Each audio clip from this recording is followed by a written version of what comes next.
Different identities. Podcast with BSCAR.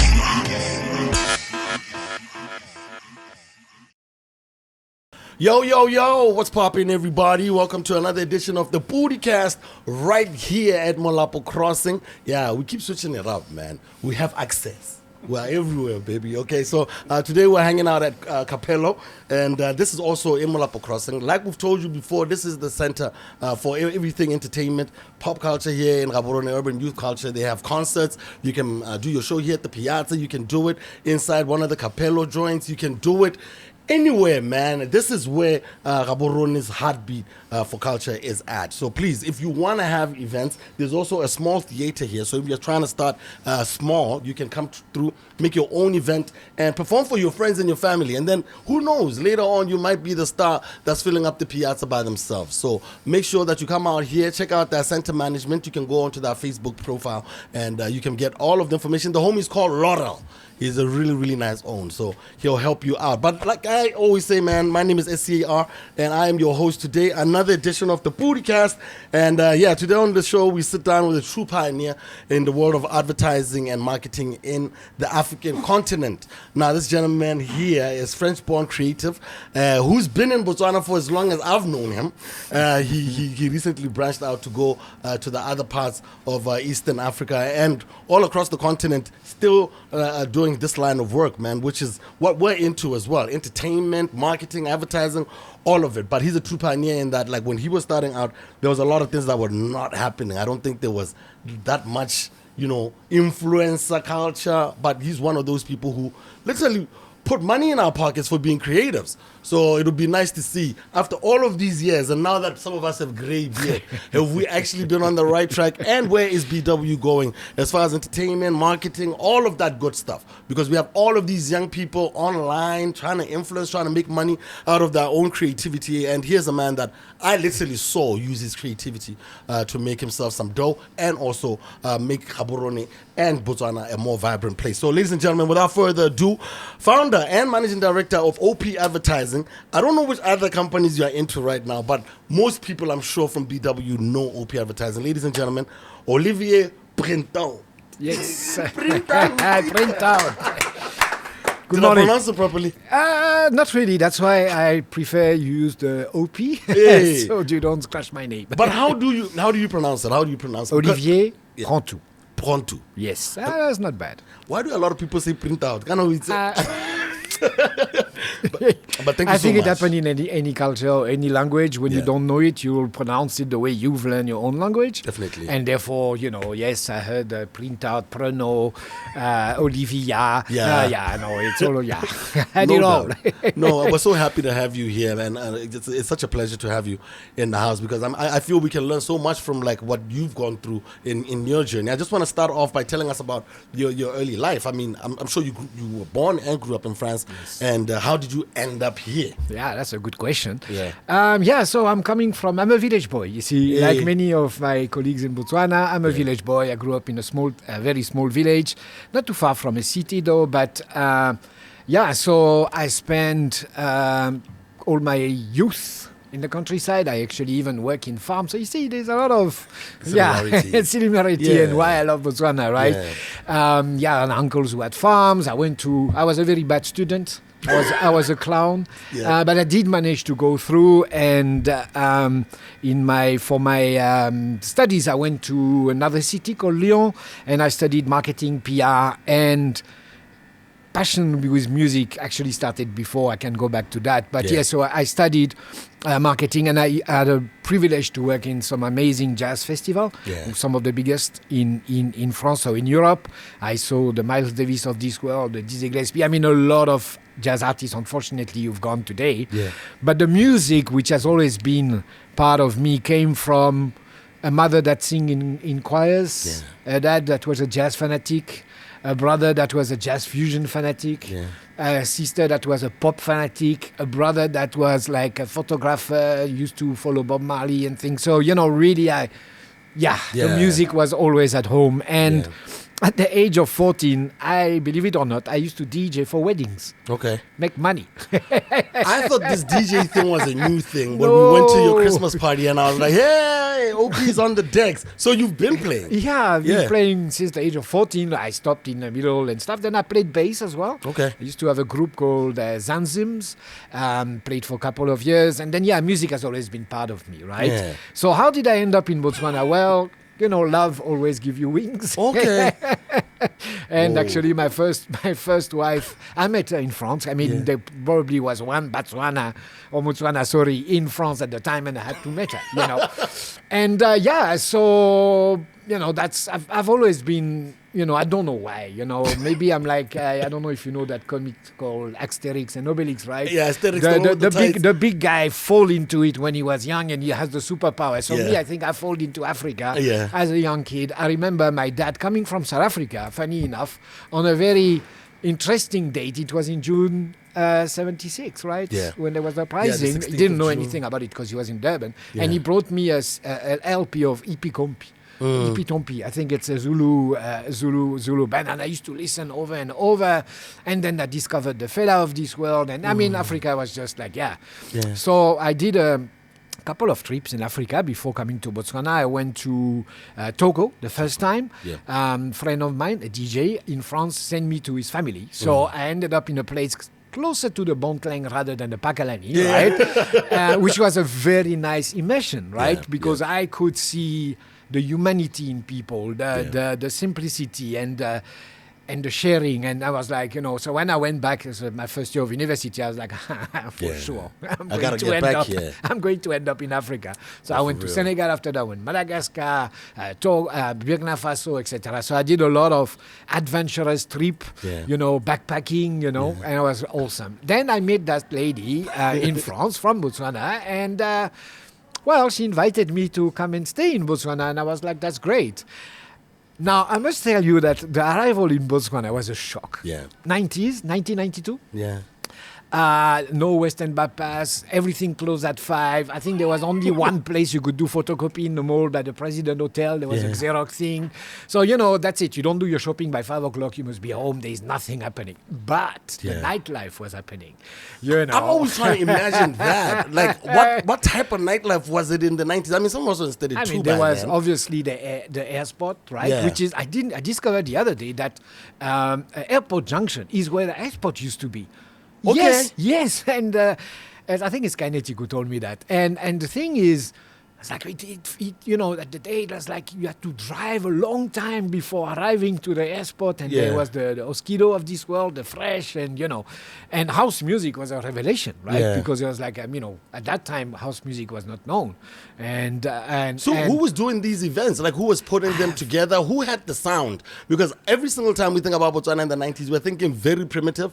We're thinking no one had sound, maybe House of Sounds. I think Tony, remember Crazy the Disco. Tony, probably him. I think a gentleman that could tell you is Kizo. Because he was playing there. He was the one jamming. Yeah, he was one of the guys, right? Yeah. But so arriving to Botswana, coming from a very, all the countries I visited before, very busy, people selling in the street. It's happening here now. Yeah. It was not, markets and obviously population. And I arrived in Botswana and I stayed in G West. I will always remember. And I was like, but how am I going to go around? I mean, combis, my English was terrible. It's not that good today as well, but and I started off like, but this is not the Africa. No, this is not the vibrant, the colors, everybody dressed, you go to Senegal, everybody dressed like, sort of like traditional-ish type of things. And playing, people were like their baki with huge sound system and playing house music. I was like, hold on, wait. Where am I? Where is Africa in Botswana? Yeah, Of course yeah. it was. I mean, after the years, and yeah, so I ended up here, and Sheesh. no, I couldn't speak English. Yeah. Or very badly, and I started, being a little entrepreneur. I said, okay, what am I going to do? At the time there was no telco, there was nothing. There was very few companies, and that's how I started. So Sheesh. We So can go on. you start. Okay, OP advertising is that's how you then went for the profession that that you had studied at school. Correct. So in this way, then how then do you link these companies, or who was advertising at the time? Who was trying to make the some first products? job that I did was to sell postcards for a lady called Amanda Page. She's, I think, a British origin, but she's been all her life here. I think you can still find some of her paintings somewhere, somehow in Botswana. Yeah. And she was making postcards, so I used to do that. And then I rented a small space in Botswana, which used to be where Cappello used to be at Molapo 50, the cross, yeah. Yes, sir. And I self-taught myself graphic design, right? That's one of the things that I self-taught myself. And then I before I started actually doing the graphic design part of the business, I met with David Slater because I used to work for festival. So he was very happy to find someone that could do marketing for the festival. And I did that from The Mighty Festival. Yes, Yeah. 1993 to 2005. It was great. Well, yeah, I know. And then so I used to do a Mighty Song newsletter, believe it or not, an A4 folded to A5, printed one color, 8 pages, But it did. So I put it together, and we used to go and sell, sell advertising. Did you have any plans of what you were ultimately trying to get at here? Because it sounds like these were like small jobs here and there. Did you have like It's an still idea? like that, by the way. I still don't know what tomorrow will be made of. Yeah, so... Yeah, I definitely wanted to go into music. I definitely wanted to, carry on what my passion was. But was there an active creative culture? Like, was there a scene for like creativity like that? Yeah, there was a few agencies already. Metcom was there. I think Horizon was also there at the time. Yeah. It was the beginning, and yes, big companies like Botswana Life and so on. They were still, the petroleum company. Everybody was doing advertising still, but it was very, very small at the Very time. niche, yeah. And then really the music scene started when, apart from the Mighty Song Festival, when I met Solo B and Schizo and the Trouble Monks, right? Yeah. So they asked me, don't you want to become our manager, Yeah. Imagine the characters I had to deal with. and yes, so I basically took the job, and I was like, okay, guys, why don't we go on tour? So I approached KBL. Actually, there's a lady now that's the CEO of Mascom called Zeni, who was the marketing for Carling Black Label. I think she was at the brand, but at least she was doing Carling. And we managed to sell the concept to them. And it's like, we want to do Trouble Monks on tour. So we'll do, 5 cities, and then we'll do a grand finale in Gaborone. And that's how it started, right? Yeah. And I think it was quite interesting with Trouble Monks because the reaction in the different places was very different, right? Yeah. In Maun, they were like, wow, where are the guitars? They want to see the live musicians. They want to see the guitars, But the youth... It's still the same even now. Huh? I'm sure. Yeah, people I'm still, sure. if they, they'd rather go. And that's why Franco and Chama, I think, are still at it now because they come with the instruments. Yeah, so people wanted to see those. I know you don't, but or you do sometimes. Yeah, but, sometimes. Music with instrument, still has a lot still of value. number one. I think so. Yeah. Or a mix of it. So people still talk about that tour now. What was so special about it? They'd never seen people on tour before. Why do you think it's always the one thing that people talk about, the Black Label Tour, the Black Label Tour? I think, first of all, to put a brand behind it, give it leverage. Sort of like, okay, that's something serious, right? Number two, the work that was done by the artists themselves, right? And we used to mix. There was not just Trouble Monks. There was a reggae band. There was, hip hop. There was, and wherever we were, we always tried to engage with local artists of the city we were with, And I think that's what people like. And it was also at the time the end of apartheid. The whole Kwaito movement started, and so the music changed in the region. vision, Yeah. right? And I think that's why it works. We also went on with merchandising, so people wanted to buy There's the people with the t-shirt. t-shirt now. Hey, please, if I can get one, whoever's listening, contact me. I Yeah. want one. I don't have one anymore. We even did machetes. Can you believe that? We were selling Carling Black Label machetes and jeans. And Yeah. so, there was a whole, and the hype. Yeah. And I think that's where probably being humble, let me try to be humble, where I Yeah. probably made a difference is with the hype. Yeah. Right? Yeah. You don't just advertise the day before the show. We used to go in advance to all the city, put Yeah. those banners, Yeah. talk to people, Yeah. etc. And that, I think, created the I want to be there. I Yeah. mean, you had people from Gabs coming to the Mound show, Yeah. That's Obviously. crazy. But then this sounds like at the height of, I guess, even Kwaito, because even the South African Kwaito scene then transcended into something even more spectacular. You see the Oscars of this world Yeah, are yeah. still at it right now. Where did we get it wrong? The thing is, I think one of the major issues... Because I want to set it up like this also, because Ski was producing this music Yeah. even for... Ski, Solo B, Yeah. Ice. Yeah, all of these guys were Yeah, in yeah. the studio making these songs. Ski had gone, he knew a little bit about house music from Howard Correct. University. I see his blueprint all over that. I've had time with him in the Ah, studio. I know how much of a genius he is. Where do you think they parted with us and then they were able to make it a multi-million dollar industry and, we just dwindled into the... Yeah, I think the population. You were talking about South Africa. Why South Africa had a Kwaito scene and whatever scene it is. Could be in jazz, could be the bubblegum music before Kwaito. Yeah. They had the population Yeah. to buy. There was royalties in place. Even I'm sure a lot of artists were cheated on. Yeah. That's worldwide, Yeah.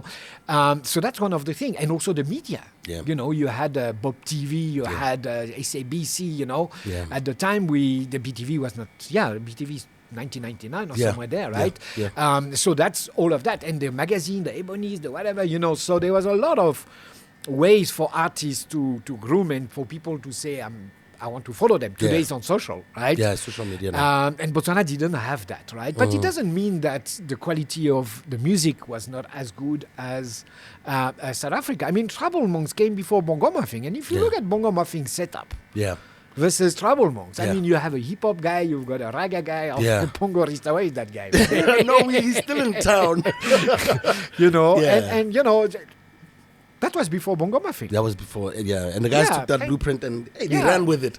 But then, okay, so I also hear about the Monate Sukiri show as well. Yeah, that's So, all in all, how many of these tours were you doing, and how easy was it to sell these concepts back then to marketing heads? I think maybe that's my magic. I did manage. Sukire is a very interesting one because I don't think there's any marketing activities they've done that has been as powerful as sponsoring that 3-day festival. Yeah. Because a lot of people, even today, they think, they see the sugar, they'll probably think, I remember Monate Sukri. Yeah. The older guys, not the young ones. But I know a few young ones, Yeah. 10, 15, they were already sneaking into the festival, so I think obviously the Trouble Monks had an impact, the first one, right? The fact also that I had some background and I've learned marketing, right? So I knew how to sell a concept and also keeping my promises.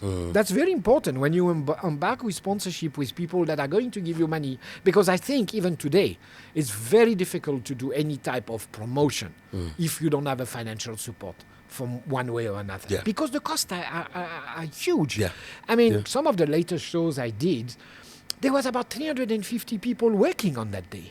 Between the artists, the catering people, the security. I mean, there is, a lot of people employed, right? And that costs money. Yeah. And the whole money before the show and the advertising and paying the transport for the artist to come, the fees for the artist, etc., etc. So, Sokiri was amazing. I mean, probably one of the best moments in Botswana was when Mawilis, the famous Mawilis, Yeah. the butcher of Soweto, came into the stage, and everybody, whatever you had in your hand, wasn't there. Yeah. Everyone was that excited. Oh, it was crazy because he was supposed to come a couple of times and he didn't come, and people Yeah. we had actually had to go and see him in Johannesburg and say, my friend, Botswana are waiting for you. Don't do like I'm coming and I'm not coming. And that has been a big problem. Yeah. And even, post this Sukeri festival and so on, a lot of promoters did shows and then artists didn't pitch up, then you lose the confidence of the crowd, Yeah. and they're like, why am I paying if the artist doesn't show up? I mean, there's been some riot. I think it was with Artem Afokati, right? Yeah, One day yeah. he didn't come and it ended up in a bad Even bad thing. Makazi, I think there was a situation like that recently though as yeah, well. I want to find out about like the love for local music that I see you clearly have, even to this day. Yeah. You know what I mean? What do you think has changed now as compared to back then? Because even my Willis' songs were produced by Ski, some of them. You know Yeah. what I mean? Yeah. And are you seeing more love for local, or has it dwindled from So- your observation? There has been, for me, there is a switch that happened about Botswana finally loving what they're doing themselves. Yeah. And that came, funny enough, after a game that the Zebra won. Yeah. And, when I came here for probably the first 6, 7, 8 years, I never saw traditional dances. Yeah. Now you don't go to any functions and they're lovely, great. At And the there's some airport. amazing, and they've been exporting themselves. Yeah. As a cultural Yeah. of Botswana to the world. Yeah. And it's the same with the local music. Everybody was like, nah, South Africans are better, or UK or US, whatever, the whole hip hop influence and so on. But that has changed. Yeah. That has changed. I think a lot of people listen to local music, to music produced in Botswana, and there is much more. And there is obviously the equipment has evolved. So Yeah. it's much cheaper to record now. Yeah. You can actually do it in your bedroom. I mean, By yourself. by yourself. Yeah. And yeah, there's always been that conflict actually about or why do you bring South African, or why do you bring whatever international artist and so on. I understand the frustration from the artists, by the way, because they're like, okay, you're paying them more, you this, that, but the world doesn't stop at the border of Botswana. And Yeah. I think for me as a music lover, I always had to bring different things, exposing people to different genre of music, being jazz, being hip hop, Yeah. Because that's how the world works, Yeah. why Yeah. being different, Yeah. And yeah, I It's had gonna some- hurt a couple of people, but it's the truth. It's okay. I mean, Yeah. I had front pages in the newspaper, Yeah. But it is the nature of the business that we're in. I like what you said about the world doesn't end at the borders of Botswana. No. There's a whole other world out there, and we need to expose ourselves to that world as well to understand what's going on, Yeah. and how people end up coming to us this side. I want to get into OP advertising as well. Like, what are some of the breakthrough moments for that ad agency? Because I got exposed to ad agencies through you hiring us a lot for the orange work, all that stuff. What are some of the highlights for you having done So OP advertising? there has been two companies. There was OP Design, OP Design. I remember OP with Design. the production company used to be called Morakaja. Asemo State, Simo. Hey. That was and then in 2005, with a disagreement with my previous partner, we closed shop and then we reopened OP Advertising. I've actually now completely exited OP Advertising. Yeah. My friend and ex-colleague Francis is running it. Wena. And that was West Side Entertainment. And there's nothing to do. A lot of people are like, yeah, West Side is America. What? No. Yeah. West Side is from a jazz musician called Wes Montgomery, a guitarist. Yeah. And I loved it. And I Yeah. say West Side. So, Yeah. that's for the story. Just for the It's story. It's not West Side until you die. Yes, sir. Yes, sir.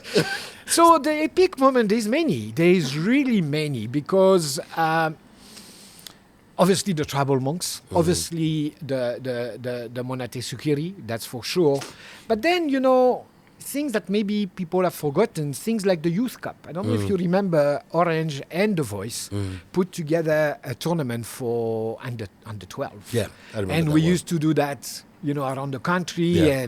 and seeing those youngsters being given boots and kit and Yeah. playing a tournament and being fed and having a party at the end. That was fantastic. Yeah. That's really CSR, Yeah. There's really giving back. That's one. The other one that was nice as well is the V-Mag. I don't know if you guys remember that magazine. I remember the V-Mag. Yeah, the V-Mag. Robin was the editor. There was Robin, there was Owen. Owen was doing the test drive. Yeah. Francis was doing cartoons. We had fashion pages. Obviously, a lot of gossips and whatever, Was this you guys attempting to at least create a bigger media platforms in Botswana? Because a lifestyle. It was a lifestyle magazine for Botswana, with Botswana, and it did well. It did well. And you see, again, because of population, we had to get someone to help us financially. We were outsourcing or looking for advertising to pay for most of the cost, but we had Orange, or at the time Vista, behind us to run it. And it was an amazing, let's do a magazine. I mean, and we did it for like nearly 2 years, so that's another highlight. But why are these things not sustainable? Like Lapolo Leone ultimately ended up stopping. Botswana is the only one that keeps going because I guess they get money from government. Yeah, you subsidized. Why are they not sustainable? I always feel like we start things so they finish. I think anyway, the print media, when physical print media is gone, it's finished, it's over. You've got enough. Everybody's got a smartphone, or most of the people have a smartphone, and that's where you read the news. That's where So, and the influencers, we can go back to that later on. But basically, there was a time. But again, so if we didn't have the subsidies, we would have never made it. Because it cost. And, distribution was done by the Botswana Gazette, which was very, very helpful at the time. Yeah. I mean, imagine, the country is big. Now we have to go and send magazine to Kasani or to Maun or to Shakawe, It costs a lot of money, So the sustainability, again, is, for me, it's always been population related, because the people have money. I mean, they had money. Maybe today it's a different story. It's wild right now. So that's another highlight. Spin Doctor was an interesting one. The first DJ competition. I remember that one too. Done with Yarona FM. It was a culture shift there because a lot of the guys who were doing that Spin Doctors competition ended up being the DJs that run the entertainment industry for like the next 10 years after that. Your McD's, your Chotos. Yes. There was a lot there. There's about 15 or 16 O'Neill, of them. I think O'Neill was on there. Yes, of course he was. There was a lot. Kicking Kletik, do you remember Kicking Kletik was there as well. Easy B was there as well. Yes, of course. Who wasn't on that competition? Well, I'm not sure. But that was really nice. That was a complete different project. And even the nightlife changed. I think you don't take a lot of credit for some of these things because these are like cultural moments. I think the only other switch from like the old school to like the new school was this show called Rejuvenation by Sabelo Mudibe. All of the kids, well, they were kids then, on that lineup ended up being your Ricky Lamars, your Crispins, your everything else. So I always look at those. Hey, that's how old I am. I always look at these as the shifts in our cultural, like our pop culture, our urban youth culture in BW. You were there for a lot of it, and you're not even mentioning the Eves of this world, the Shaggies of this world. Well, I'm still there. Oh, okay. I still have another 20 years to Let's go. Let's go. Because I think those also like always come to mind when the younger people think about UNOP advertising. I think what you guys were able to do with Orange and stuff. So no, let me not stop Cappello. Right? Oh, Cappello. Yeah. And that's another. Sheesh. Yeah. Oh, yeah. You guys started Cappello. So Cappello started. And then they came to me a little bit like the Travel Monks guys. Hey, OP, can't you help us to find sponsorship? Yeah. And basically at some stage to really be involved in the production, right? Yeah. Cappello ran from 1999 to 2011. Yeah. Or 2012. And that was an amazing. And what was good about Cappello is obviously the, getting money for charity, raising money for charity. Yeah. And the spectacular on one day and at the core of winter. You remember it used to be at, I performed there as well. I mean, when you had to go and wake up at 3 o'clock in the morning on the day of the thing and go and set up the stadium and... That was amazing. The Cappello days, I mean, remember we used to bring those motorbikes that used to do stands and yeah. And then you guys never you guys didn't have like a thing, a template. Like you always wanted to push the envelope. Yes. Was that important for you guys to always find a way to just better yourselves every single time? who were you working with in that little setup? Like, because I've been to the office, so I know it's not like a million of people. You then get suppliers, but there's a core of Yeah. people that you worked with. Yeah. You know, I don't know if you want to make mention of some of those. Yeah, of course. I mean, there's so many of them. I mean, you've got the Cindy of this world, the Polelos, the Francis, of course.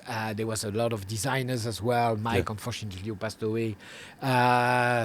And then Rox, Sikwane, Yes, Fresh sir. Brother was there. Iwitsi, you know, I mean, there's Mosara been- also. Man? Mosara. Yes, Masaro yes, was Lemo. there also? Yeah, he was yeah. there as well. So, and then one thing, I don't know if it will come in the discussion, but I will say it now, you know, Yeah. one of the things I'm very proud about is a lot of the people that came to work with me, either on a full-time or on a part-time, are now very successful, a lot of them. Yeah. I'll take Motserehani, Yeah. who's running Storm, you know, these road shows with Yeah, the truck. yeah. We started that project for Vista. Yeah. So we had a truck opening up and going to the villages and, Yeah. villages or town, Yeah. and then creating, entertainment, selling phones, of course, because Yeah. there was it was sponsored it was paid for by Vista and Orange after that. So he's doing extremely well. Who rocks Mutselahani, Mutselahani, yeah. I mean, the Cindy of this Polelo is now, I think, working for a bank. And, that's for me the biggest achievement. Yeah. Yeah. When you see Yep. your kids going out into the world Yeah, and the taking children over. are now, But okay, I want to talk about then, radio comes on. How does that change advertising and marketing in the country? Yeah, for sure. I mean, again, the 90s were RB1, RB2. Yeah, RB2 was still there, Yeah. and that's it. There was Yeah. no TV. You could get, obviously, the South African media. The landscape obviously evolved, from your newspapers as well. There was a few newspapers, and then it increased, and magazines, and then radio. Radio obviously played a big role to put the brand out there, Yeah. right? And at the time, cell phones were not there, so you couldn't get access to music except Yeah. if you had your little USB Yeah. at home, Yeah. right? Yeah. Or in your car. I can't remember if the radio had USB port at the time. And so that was the first revolution, I think, in terms of pushing the brand, pushing the artist as well. And that was good because a lot of the radios, some of them were forced a little bit to have to play local music, Yeah. and that's how you also, because before, what was it? You had to buy cassettes. Yeah, I remember. Or Guys would buy CDs. two just so he doesn't have to rewind the other one. Hey, so you go with your pen. You go with your pen like that. holding the other one like that. But these are really humble beginnings for an industry which I see now. There's so many young people who are able to make a living out of just this space now. Yeah. Back in the day, these were just odd jobs. I remember when you guys used to do some of the work that you do even at the trade fair, where you'd push the envelope and what creativity looks like. It's like now, these young people have that little shop there they can open up. Musicians are able to pay rent. Yeah. And did you ever see this coming to this point? Did you ever see Botswana being able to be sustainable in the entertainment and the entertainment space? Of course. And I was really wishing for it. And it's still a long way, I think. But I'm very happy to hear because I've detached myself a little bit because of the time that I was away from Botswana for nearly 15 years. Yeah. But I'm glad to know that some people are actually making a living out of it, including yourself. Yes, sir. Yes, sir. Yes, sir. we thank God. You brought, some of the first few international acts that we had seen on TV actually come to our borders, and come and perform. I remember, who are those DJ guys? The ones from France. DJ Fudge and Yaz. Yeah, that was the beginning times where we hear a song that's actually blowing up across the world, and then we have the acts come through. But you were able also to bring the likes of Shaggy and Eve. Yes. Why does it seem like it's harder now to do those type of shows? Or was it easy back then? I mean, this it's never easy. I mean, it's 6 to 8 months work from the moment you say we're going to do this project until the project happens, because you first of all have to raise funding and then get the artists to commit. The thing is, with international artists, they're very reluctant of coming for one day, because in America, for example, you have to hire a musician at least for a week. So when they go on tour, lovely. one show, one day off, one show, one day off. Yeah. Now they come to Botswana, it's basically a week. They have to pay the artists, and then we don't have, or we didn't have at the time, have the cash power to say we can afford your fee, we can afford your flight, we can afford your hotel, we can afford your per diems, we can afford your, etc. And that was a lot of work to find an artist. But then you have those that says, okay, well, I'll do it. Yeah. Shaggy is one of them. Yeah. Very nice of him, and his shows was like 3 hours non-stop, And he didn't seem tired at all. It's amazing. It was just effortless. It was my first time seeing like an A-list star for sure. Just chilling. Yeah. He didn't seem forced at all. So do these shows make profit? Nope. But the heart is big. So Well, I people mean, are elected to make them because there's no profit. you don't lose, but you don't win. And again, look at it, 6-8 months of work. The amount of time you spend preparing, the amount of money you spend on driving and what. So no, you don't make money. Do you make it? The money was made through publishing, that's where, through also having advertising account like FNB and so on, that can sustain the business. But if I was to do only music promotion and those 2 concerts that you mentioned, forget it. I will have long closed shop. This is a masterclass. Young people will learn something here today because, okay, so who were your bigger clients? Was it the telcos? Was it ever government?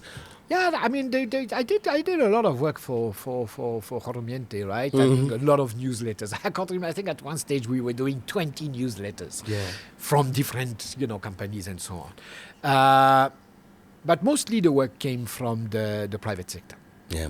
Even if there was a few. Oh no, there was an amazing project. That's one of them as well that I'm very proud of. During the HIV pandemic, through the UN, we went with that famous truck that we had. We went to about 60 or 70 villages, spreading the word about the HIV. There was a stigma, I don't know if it's still around in Botswana, that older people don't speak to their children about sexuality or, of the danger of, at the time, I mean, we know, unfortunately, the damages of HIV, right? Yeah. And we used to go and we had like little drama, etc. And it was good to see old and young together listening to the message, right? Yeah. That's, That's great. And I think that's where the change actually happened because I think people ultimately said now we're getting HIV/AIDS fatigue because the messages were everywhere. Botswana did an amazing job. I mean, they were everywhere. So if you didn't, hit the message, that's on you. It wasn't because people weren't trying. This qualification, marketing and advertising, has taken on a different look nowadays. A lot of young people don't get work because there's people in the offices maybe who think, what is that? I can do that too, whatever. I've seen it being diluted as a profession. And also, a lot of people who graduate from there really never get work immediately. What would you say to young people about the marketing and advertising space who graduated under those circumstances, but they can't get work? Guys can't get work anywhere. You see, the competition before was within few people. Right? The marketers and so on. Nowadays, everybody markets something. I mean, the influencers, what you see on Facebook, everybody's putting cars for sales and what. So you're right. A lot of it is now being given a chance for you to do it. And with AI coming the way it is, I give you 5 years, you wouldn't need an agency. There's so many jobs that are not going to be there, but there's also so many jobs that are going to be created. Yeah. We won't replace the human. I don't believe into that, right? So go and study or think whether, inform yourself about what's happening with AI. How can I play a role? Because there will be a lot. I can't remember. There was at least 10 jobs that are not yet created that will be the future job. So there is jobs coming. Let's not the thing. But so it's because of smartphone and telecommunication and obviously the data network, all of that has opened people to do their own marketing. After that is how good are you about it, because you can't be, but I'm not making money or I'm not making it, but are you good? And that's unfortunately the survival of the fittest or whatever it is. If you're not good at what you do, well, sorry, you should maybe think of doing something else. Do you think that Botswana's, marketing and advertising space, are we switched on to what's going on with the rest of the world, or are we still doing billboards only and only doing print? Do you think the space itself, having been outside of the country, all the way out there I just hit me that it's been 15 years. I now remember because the kids are so grown. Do you think we're in touch with what's going on with the rest of the world, or do we think the world ends at the Botswana borders? Nah, I think again, because of the availability of information through social media or through the web and so on. I think people are switched on, you know. So yeah, I won't see that as people only think of themselves. Yes, maybe, and I hope I won't upset anybody, maybe the older generation that unfortunately or fortunately still have the power of decision into those marketing decisions. Yeah. Le qualo. Yeah. Le qualo. Yeah, that's le qualo. They're going to refuse because they don't get it. Well, to keep up to date and so on, you need to challenge yourself. You need to get out of your comfort zone. Yeah. Maybe not everyone is doing it, So, but it will go on. It will pass, and it's true that I was listening this morning again on radio. I think it's unemployment is at 27%. It's way higher. Yeah, it's it way is. higher. It's probably about 88. Yeah, it's way higher. Higher. Some of these people have 2 degrees. I mean, I'm a dropout. I can't imagine being at home with 2 degrees and a master's, and not getting up off my bum and trying to do something. It just feels like it's a hard situation for a lot of people, Of course. So but let's get back to our conversation, because since I have you here as a guru, I'm going to harass you with these questions today. With the growth of your digital and mobile access, where is the most effective advertising beginning? Where is it the most effective advertising happening? Is it radio, print, outdoor, or online? It's online. I believe it's online. I mean, again, it depends on who you are talking to, right? And what you are selling. If you're selling a pap, maybe your in-store will be the best. Yeah. Or, you still want to have a presence outdoor because not everyone have a smartphone, maybe, Yeah. So when you depend on the product and how the reach that you want to have, and the affordability of people to be able to see your product online. Yeah. That's also another thing, right? Data is not cheap. It's never been. Everywhere in Africa, even the rest of the world, it's not cheap to have a smartphone because you have to change it every 2-3 years, right? And to buy data and so on, So, but I see I've got 4 kids, 22, 18, 19, 12, and 11. Always. The screen. So it's is that where you would, if a brand entered in Botswana, is that where you would tell them to start their beginning? Like it depends online to first? what's their target what market. they're selling, yeah. And what they're selling and what's their target market, right? Yeah. If they are looking for mass, I think you still have to have a mix, a marketing mix, right? Even I worked for 6 years to launch that super app in Africa called Ayoba. We were doing both. We were still on the ground in Lagos, in Abidjan, whatever, promoting the app through physical interactions, like we used to do for the orange of the trade fairs and whatever. We did that, and obviously a huge presence online, right? So I still believe the mix still work. How did you get my name on a phone?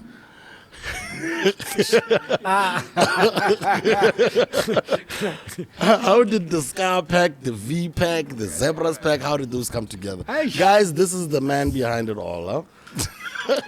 Not me only, I think. What's up to Mick? What's up, everyone? Credit to obviously Orange because they played a big up to Orange role. also. We forgot to mention the full moon, but it's okay. The full moon tour as well. There's just so much. There's just way too much. So so the name, well, again, endorsement. It's something. It's dangerous though, because you are behaved. I believed, but I was very behaved. Imagine if you sponsor Puff Daddy or what will I think the Tiger Wood, right? There was a story with him, right? Yeah. I mean, a huge sponsorship from Nike and whatever. So it didn't even take a few days, and they had. But you remember, there was more than just putting your name on the phone. There was association with the tour we were doing, the music. You were the MC during the trade fair, etc. So it was also a whole, a combination of things. Then we did that CD with you remember, with the zebras. Oh Lord! We produced a song sang by the zebras, guys. OT. Guys were rapping on a song. Yeah, that was. I dope. found the video the other day. I was like, wow, that was a nice project, right? That was a beautiful, beautiful project. People always ask me about that. It's like, it was one of those things, like the highlights in my career, that there was actually a product like that with my name on it. And a lot of people always ask me that question, like, how did that come together? And I couldn't explain it a lot because they were doing so much. Yeah, there was so tours, there was shows. With you moving, relocating to Tanzania, you started working with.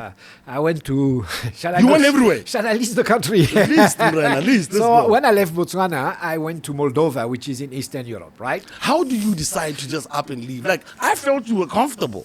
I am. But when I'm too comfortable, then I know it's time to move. Yeah. When I'm on the top of something, it's time to move. Yeah. Because you were handling it, and I'm like, no way. I get bored. You got bored, huh? No, and I think also, I could see changes coming. Let's not go there. And for the entertainment industry, and I was like, it's not looking good. Oh, that time. Yeah, 2011. Yeah. I'll stop there. People always want to forget that, but I'll say it. Guys want to forget that time, or that's where our industry went like this. They closed the doors on us. Yeah. So my friend, now I can call him a friend, Mikael from Orange in Botswana, went and moved to Moldova. And he called me one day, said, look, we're looking for a brand manager. So from owning a business to going to a brand manager. And I was like, I just that's a light flex. Come on now. Whoa. Yeah, I'm like, hey, why not? Yeah. Let's go for a year. I just met Rona, my wife. So we said, let's go. Let's go. Let's go for a year. We'll come back. 15 years later. Whoa. So I worked a year. It was amazing. One of the highlights was the David Guetta concerts. It was at the time where Titanium was released. Yeah. We brought him in Moldova. Moldova is a 400 kilometers by 200 kilometers country in between Ukraine and Romania, right? Amazing. I mean, it was not really a shock because... we related to it, Yeah. Jeez. Yeah, it was amazing. And obviously with Mick, who was also big onto events and BTL activities and so on. So we really had a gas. And then another friend of mine who also used to work for Orange Botswana, who used to be the sales director, Benoit. I don't know if you remember Benoit. Yeah, Benoit, yes, sir. Called me from Chad and say, listen, I've just moved in Chad. We're looking for a marketing director. Are you interested to come? And at the time, the contract with Orange in Moldova was only a 1 year. So I was like, what do we do? Do we go? Yeah. Chad, my friend. You should ask Chike one day because he went there. There was one of the projects with Orange when the Zebra went and qualified for the AFCON for the in Chad. We had sent Boshike there. Filming. Anyway, my friend, if you can work in Chad, you can work anywhere in the world. Bring Afghanistan, bring Syria, whatever. Yeah. It was tough. It was hard. It was a really Was hard. there an active war or something going on? No. It's just, according to the World Bank, it's the last easy to do business in the world. Everything is complicated. Your customs duty goes straight into some personal account. So you have to know the people. Well, I was not involved in those things, but it was tough. It was tough. I mean, but I did 3 years, and then Holiday came. The same company I used to work for, which now unfortunately exited Africa, called Tigo. I went to Tanzania for 2 years. Yeah, that was awesome. Beautiful countries again. And the entertainment industry in those countries, their population, so of course it works. There's a big radio station called Clouds, and we used to tour the country with them as a sponsor. And it was nice because actually now I was on the other side of the fence. Yeah. And I knew what to look for as a sponsor, You can identify the real ones, like the ones that are going to do the actual work. And also learning now the proper marketing in the telecommunication world, which is not advertising. It's your pricing, it's your retention, it's a lot of things. So, and that's the thing about me. As soon as I stop learning, I need to move on. You gotta go. I have to move on. From there, I went to Uganda for nearly 2 years. For MTN. That's how my journey with MTN started. I was the chief marketing officer. Awesome time. Ended up very badly. I will leave that to our personal discussion.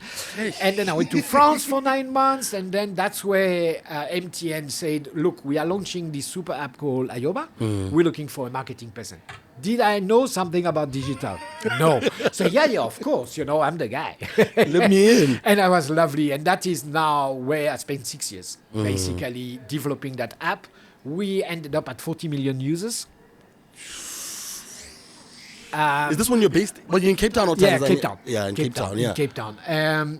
And traveling all over Africa again, I developed an amazing tool which was, the street vendors for airtime and so on. Yeah. They could actually sell a digital connection. So if you download the app, register on the app, I will give you a commission, which was a tenth of what we used to pay for Google or a Facebook ad, for example, with a direct seeing that the people that register, plus education.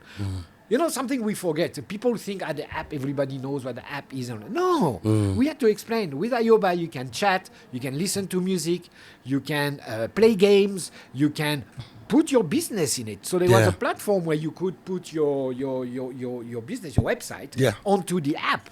And the app was zero rated, meaning that if you were an MTN client, you did not have to use your data to go onto the app. To access it. Yeah. So it was a bumpy road because, I always have that analogy about apps. App is like, imagine an airplane that goes off, take off, sorry.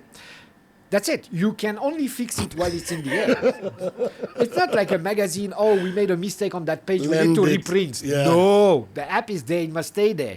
So it's a lot of work. So it got complicated. It's not really on the marketing side. I learned so much about acquisition, retention, content, and so on, because I was in charge of also outsourcing content. So we had a lot of people writing or doing shorts, movies for us across Africa. Yeah. Even outside the MTN footprint. We had people in Egypt, in Kenya, and it was an exciting time. But then what happened after 6 years? I got bored.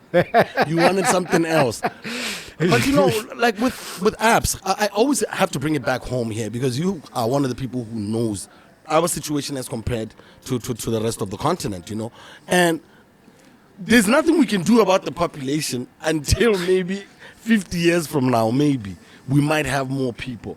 Is there no other way around this so that we can at least be players within, the economy in the world? Yeah, because exactly. Digital is the right things to do. E-commerce. Yeah, e-commerce. Services. Yes. Like we should try. Yes. Not only service goods as well. Goods as well, yeah. Some of the aloe vera, right? You know how much a small bottle like that in France of aloe vera for your skin, whatever, cost? About 20, 30 euros maybe.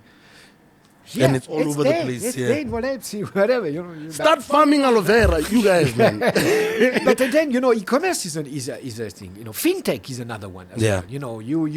We should definitely look at competing with the banks. Yeah.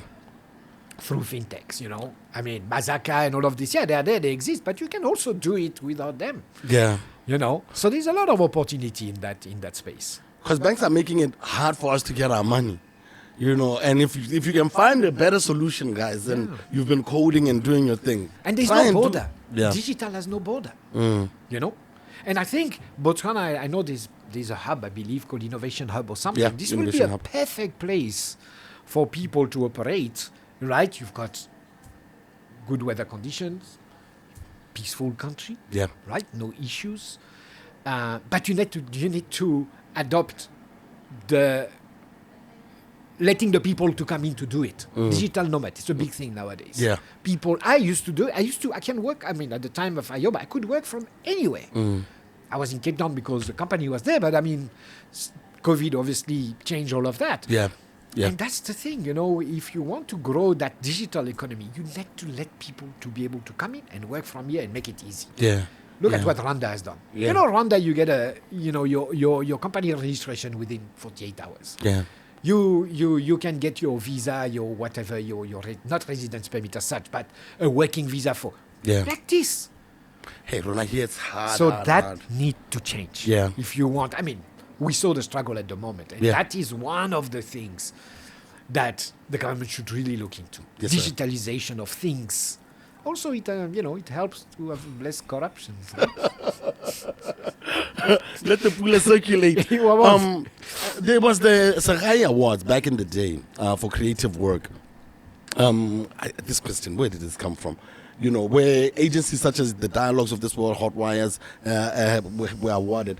Are you tracking the growth of our advertising space? Not really. I've been, like I said to you, and also since I'm back here for a couple of months, I've taken a sabbatical. The thing about working the way I've worked is I've probably neglected a little bit the family. Yeah. Because I'm always at work. Yeah. So now I'm laid back.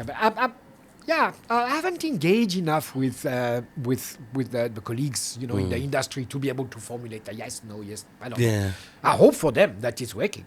Yeah, but you just said that agencies will be done in 5 years, OP. That I don't know if you heard my heart drop. Yeah, well. Because that's one of the spaces that I thought was still active out there. But that creativity won't. Creativity is won't still die. needed, of course. So what do you think about these people who do their proposals with AI? Like, are people taking the easy way around? Would you rather combine it with your prompt and then you write something? I mean, there is one thing very interesting that I once had an interview with Vodacom. I was fishing for jobs. Yeah.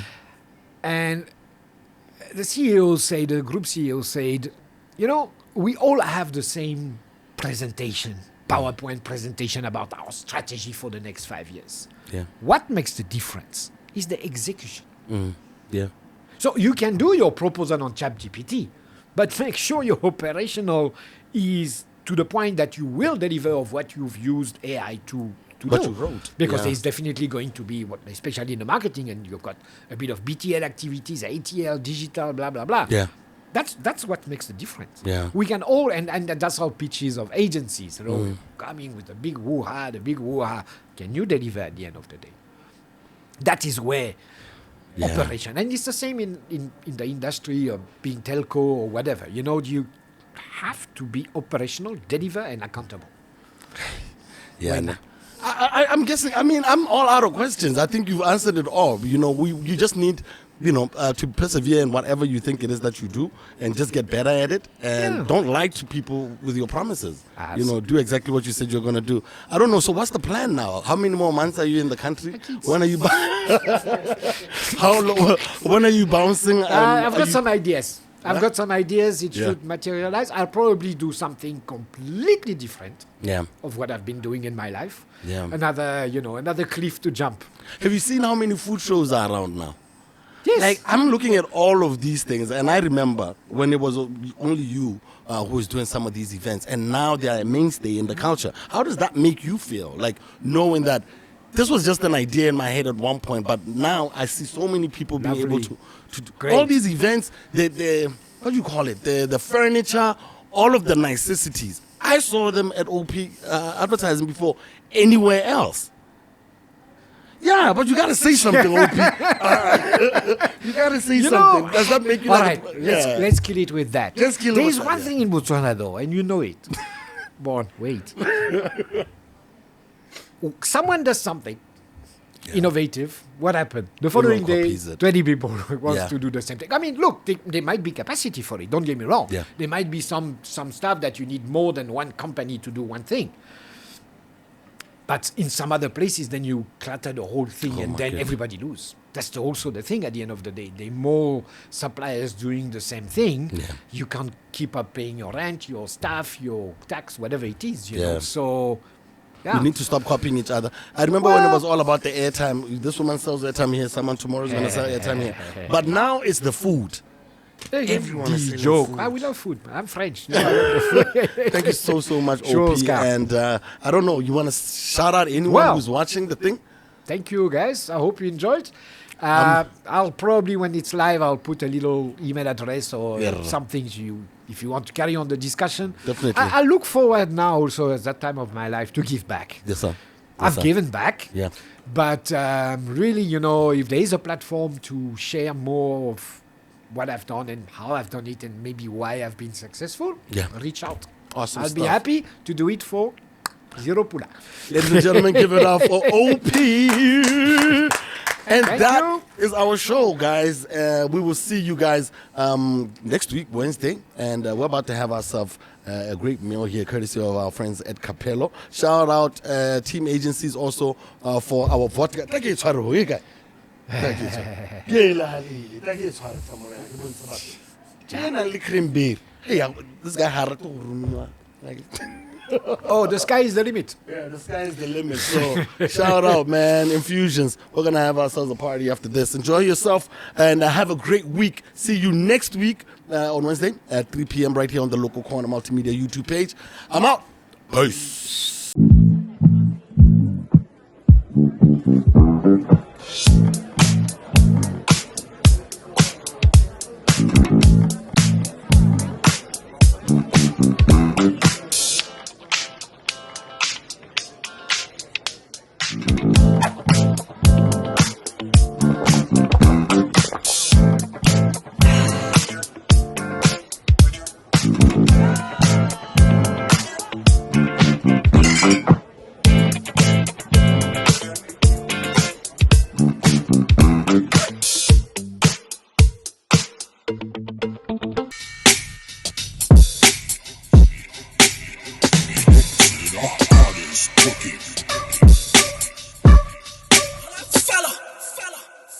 People of different identities.